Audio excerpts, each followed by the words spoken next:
de continuer à modifier le bateau qu'on avait à l'époque. Donc qui était l'ex Geronimo, qui aujourd'hui, depuis quelques jours là, est le nouveau actuel, qui a été mis à l'eau avant-hier, je crois. Et en fait, Sodebo à l'arrivée décide, on leur avait fait une proposition 1 an avant et ils n'avaient pas trouvé qu'on était mûrs pour le faire, et ils avaient raison, de redémarrer d'une feuille blanche. Et là ils nous disent banco, on est d'accord, moyennant il fallait vendre l'autre bateau, mais on décide de repartir d'une feuille blanche en ayant, fort de l'expérience qu'on venait d'avoir, et en se rendant compte qu'effectivement là on était arrivé à un step, on était passé sous 50 jours et que pour progresser, il faudrait sans doute aller encore un peu plus loin. Et j'avoue que, un peu comme tous les gens à mon avis qui sont devant la feuille blanche, je pense que vous savez ce que c'est, d'écrire ou de raconter, c'est un peu angoissant. Et on se dit à la fois c'est une chance énorme et exceptionnelle, et à la fois il y avait la pression de cette feuille blanche. Et j'y réfléchis plusieurs fois et je me dis, parce que j'avais encore le tour du monde vraiment dans la tête, j'en arrivais et tout, je me dis c'est un projet maintenant, et ces bateaux sont tellement complexes, il y a tellement de paramètres que ça ne peut plus être comme l'ancien bateau ou l'ancien monde, très pyramidal, c'est-à-dire que ça vient d'une seule tête pensante. Ça ne pouvait pas venir que de moi, ça ne pouvait pas venir que d'un architecte, ça ne pouvait pas venir de quelque chose de pyramidal. Et donc je propose à Sodebo et au groupe qui était déjà autour de moi de constituer un design team et pas d'aller chercher un architecte, et de construire un groupe qui a par la suite conçu ce bateau avec un vrai projet collaboratif, en allant chercher un hydrodynamicien autrichien, en allant chercher des gens qui étaient à la Coupe America avec les Anglais, en allant chercher une personne dans la structure qui était chez Oracle, donc beaucoup dans la Coupe America, mais aussi en m'entourant de gens qui étaient déjà dans la construction ou la modification avec S4. Et on s'enferme quelques jours un peu en brainstorming, tous ensemble, et ces mêmes personnes-là, je les ai gardées pendant 2 ans dans ce que j'ai appelé le bocal. Donc physiquement, on a fait un casting, et puis un peu dans un programme un petit peu... et là-dedans, il y avait des architectes aussi français, il y avait Renaud Bagnouls qui est arrivé avec une idée, et c'est lui qui est plutôt arrivé avec cette idée de centrage des masses, et qui nous a amené à penser éventuellement bouger l'habitacle qui normalement est derrière. Mais on avait Vincent Loriot-Prévost qui amenait ce dessin magnifique du flotteur qui venait de chez Banque Populaire. Donc l'idée c'était vraiment de brasser les gens, de brasser les cultures, de brasser... et j'avoue que au départ on m'a pris un peu pour un cinglé, parce qu'il y avait tellement de gens avec beaucoup de charisme, d'ego, d'histoire, que dans leur esprit ça allait complexifier la chose, et c'était pas forcément simple au départ. Et c'est pourtant ce qui nous a amené à ce bateau qui a une silhouette et qui a fait faire une démarche très différente. Moi tout seul j'aurais pas pensé, j'aurais pas été jusque là.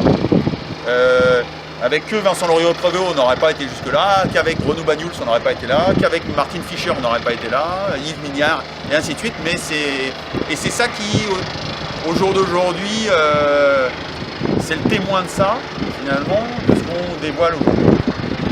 Depuis 1 mois et demi on navigue avec le bateau, et on commence à découvrir cette nouvelle plateforme.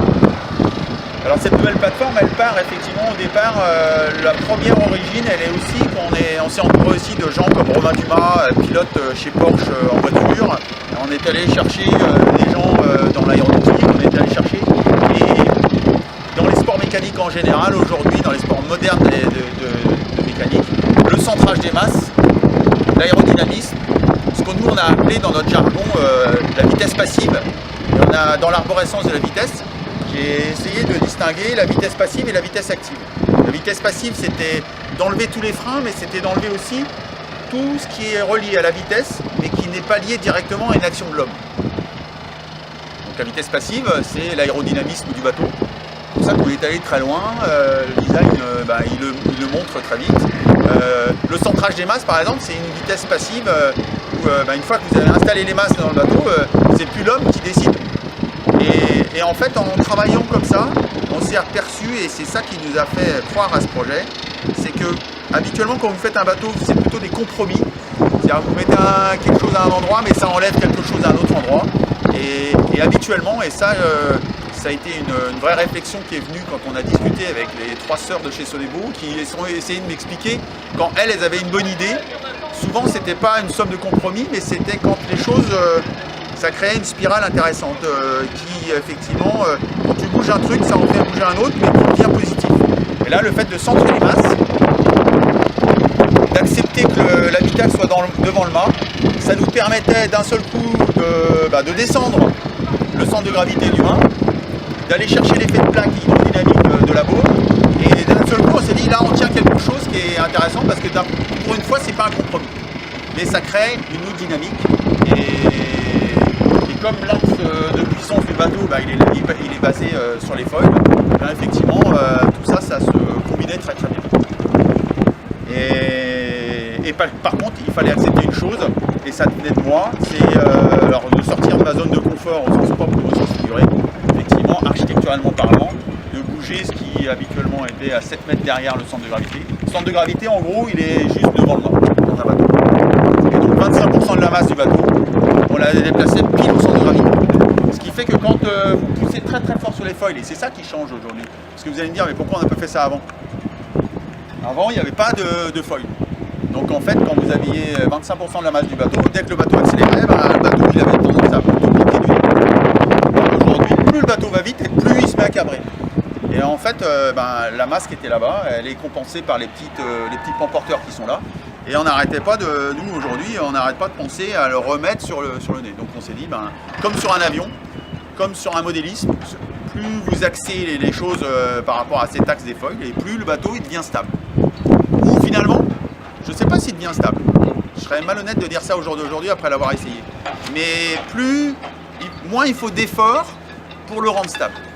Et là, après quelques heures ou quelques jours de navigation, on s'aperçoit que d'avoir centré les masses, ça nous permet effectivement à 1 degré de foil ici, 1 degré de foil là-bas, de rendre le bateau soit à cabrer, soit à piquer, exactement comme un avion. Un avion, qu'est-ce qu'ils font en centrant le kérosène dans les ailes, en centrant finalement tout autour de la poussée des ailes, c'est de limiter l'effort qu'il faut dans la gouverne arrière de l'avion pour qu'effectivement il soit stable et il reste effectivement droit et qu'il ne se retrouve pas à voler comme ça ou qu'il ne se retrouve pas à voler comme ça. Et je suis bluffé et je suis impressionné au jour d'aujourd'hui, plus par chaque nouvelle journée de navigation est une nouvelle découverte. Je ne pensais pas qu'à 51 piges, j'allais me mettre dans cette situation quasiment hyper enthousiasmante de redéfinir et de redécouvrir et de revivre ce qui m'a fait choisir ce sport, ce qui m'a fait choisir ce métier, ce qui m'a fait aujourd'hui me sortir les tripes. Et je vous promets, le premier jour où vous faites décoller un bateau de 32 mètres par 23 mètres et que le bateau il sort de l'eau, mais j'en avais les larmes aux yeux. J'étais ému comme la première fois à 14 ans que je suis monté sur une planche à voile et que j'ai senti la planche à voile planer, quoi. Et finalement, c'est cette adrénaline-là, c'est cette émotion-là, je pense c'est ces moments-là qui font que l'enthousiasme, l'énergie et l'envie de faire des bateaux comme ça et des projets comme ça. Je ne dis pas encore une fois qu'on a eu tort, on a eu raison, on est parti dans une voie qui est celle que je vous ai décrite, qui est partie d'un projet, plutôt d'un groupe, et tous les jours on apprend. Hier on est allé jusqu'à présent on plafonnait à 41, 42, 43. Hier on a passé la barre des 45 nœuds, on est allé jusqu'à 46 nœuds pour venir ici. Et tous les jours on va un peu plus vite et tous les jours on apprend un nouveau setting, on change l'emplacement des foils et après c'est quelque chose qui est de bon augure et on pense qu'on est plutôt bien né, c'est que déjà au bout d'un mois, la fonctionnalité du bateau, parce qu'il fallait d'abord que ça roule, ça déroule, ça vire de bord, ça en panne, donc les settings, les choix techniques soient fiables. Toujours pareil, qu'on n'est pas à abîmer du composite. Et ça, c'est pareil, c'est une telle gageure que c'est pas non plus anormal. Et d'autres avant nous ont été obligés de renforcer. Pour l'instant, ça n'a pas été le cas. Et on progresse un petit peu tous les jours. Mais je crois même qu'aujourd'hui, à aucun moment, je peux même comparer par rapport à ce que j'ai vécu avant. C'est fou, quoi. Je suis même plus capable de dire, pour me servir de ce bateau-là, de me souvenir ce qu'il y avait sur l'ancien Sodebo. Tellement les réactions du bateau sont différentes, tellement l'environnement il est différent, tellement finalement... alors pour le coup, la page blanche, elle est là. Elle n'est pas tellement juste au début du dessin, elle est aujourd'hui dans ma manière, effectivement, d'appréhender les choses. Et que ça soit avec Jean-Luc Nélias, qui est la personne avec qui on a gagné la Jacques Vabre et qui était le routeur sur ce tour du monde qu'on a réalisé ensemble, que ça soit des jeunes comme Sam Brookshire ou Quentin de Lapierre ou Thierry Brien qui sont avec moi depuis des années. Je sens quand on navigue là et quand ça va vraiment vite, la concentration qu'il faut, l'espèce d'homogénéité, d'ouverture qu'il faut, et les réflexions fluses, les réactions, elles sont effectivement très différentes de tout ce qu'on a connu jusqu'à présent. Et je ne connais pas beaucoup de sports où ça vous sorte effectivement les tripes, ça vous sorte de votre zone de confort autant que ce genre de truc.